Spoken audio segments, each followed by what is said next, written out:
We have no idea what we've lost. Ask an Egyptologist what they believe about Atlantis. If they don't laugh, they'll likely respond with hostility. Plato's Atlantis was just an allegory. It was a memory of the eruption of Thera and the destruction of the Minoan civilization. They might give you that, if you're lucky. Most of the time, they're not even going to engage you with the topic to begin with. But why the hostility?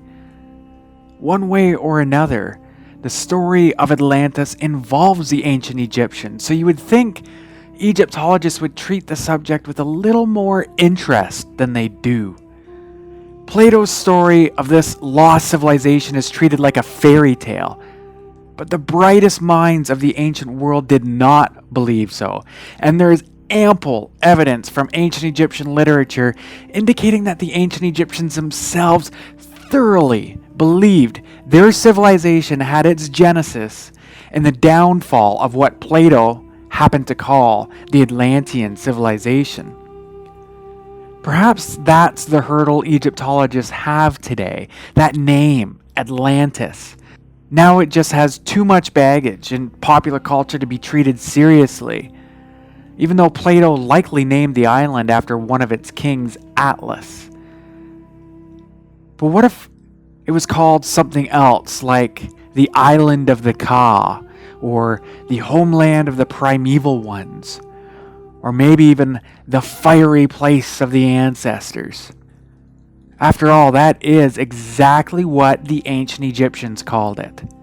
Plato's story relates the travels of Solon, who visited the temple of Sius in the Egyptian delta, where he met with Egyptian priests who showed him pillars on which the story of the destruction of Atlantis was relayed to him. The Egyptian priests told Solon that 9,000 years earlier, and Plato went out of his way in multiple texts to express that he was being absolutely serious with this date, that a cataclysm befell the island of Atlantis and saw its inhabitants lost to the deluge of the enveloping sea. So catastrophic was its destruction that the area of the Atlantic beyond the Pillars of Hercules was still impassable in Plato's day. What do we find in Egypt? Are Egyptologists right to dismiss the story as just a literary prop? I don't think so. In fact, outside of a few specialists in Egyptian religion, I doubt many Egyptologists are even aware of how abundant references are in ancient Egyptian culture to the destruction of an Atlantean-like island whose inhabitants the learned ancient Egyptian priests called the primeval ones. In Upper Egypt, at the site of Edfu, sits a beautiful Ptolemaic temple dedicated to the god Horus.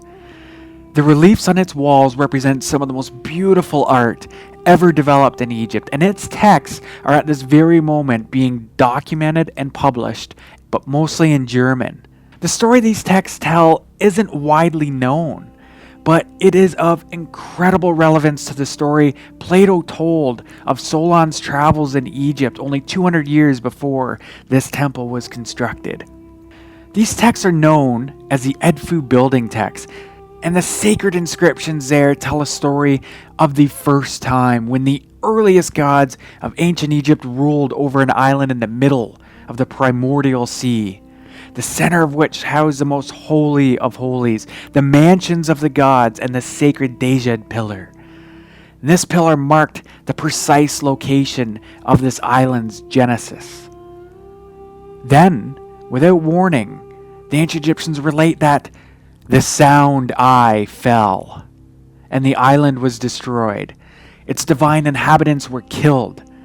An unknown length of time passed before a younger generation of gods returned to the island of the primeval ones and began its reclamation. They renamed it the Island of the Ka, a reference that appears in other ancient Egyptian texts. And these builder gods, among them Re, Thoth, and Horus, reclaim not only the portions of the original island once submerged with the fall of the Sound Eye, but they also had new land surrounding the original sacred island. In the center of that island, they rebuilt the Holy of Holies and replaced the David pillar once found there with a falcon perch associated with Horus, which served as a throne linking the divine to mankind. But again, after an unknown period of time, the reclaimed island also suffered a catastrophic destruction, which is likely alluded to in other Egyptian texts. One of the most well-known stories from ancient Egypt dates to the Middle Kingdom. It tells the story of a sailor who is cast adrift from his sinking ship, but he wakes up on a bed of reeds in the middle of the sea, where he finds all kinds of nourishment and sustenance. Happily, he thrives there, until there appears before him a divine serpent, who tells him that he will never again be able to return to the island. For it's the mystical island of the Ka, a phantom island that no longer exists. There the serpent god lives alone, lamenting the loss of his family when, as he relates, a star fell, and they went up in flames because of it. Is this a reference to the mysterious sound eye of the Edfu texts? Interestingly, this story of the shipwrecked sailor is tied to the destruction of the island of the primeval ones through the ancient Egyptian text called the destruction of mankind. In this text, the god Re, ruling as a king during the first time, is anguished with the behavior of man, and after summoning a council of the gods, decides to send his eye upon mankind. This resulted in their near annihilation. And it's recorded that they were slain wherever they were found. The men and women of the earth hid in mountains and caves of the desert, but the eye found them out, destroying each one utterly. The eye of Re had a very real meaning to the ancient Egyptians. It personified the fierce, destroying heat of the sun's rays. So similarities between the Egyptian stories of their lost island of the gods during the remote period of their first time and Plato's Atlantis are convincing. They both speak of the origin of an island and its original inhabitation by the gods. They relate the geographical appearance of the island, in Plato's case, concentric circles.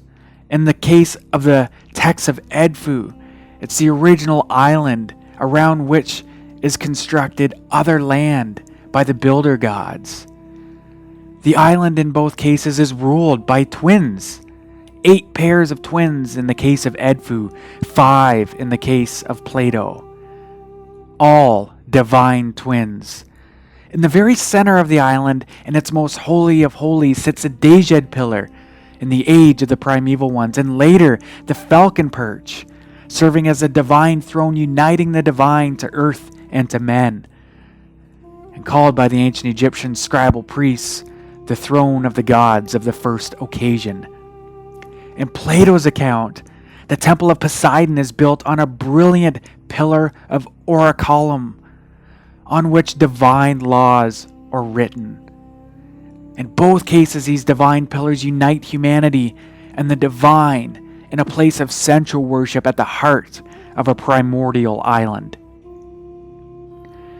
After the initial destruction of the island in the Edfu text, all that remained of the island was the field of reeds, and Plato describes an impassable sea at the site of the previous destruction. The Edfu texts talk about the fall of the sound eye, which played a direct role in the destruction of the island. What is this sound eye? How did it fall?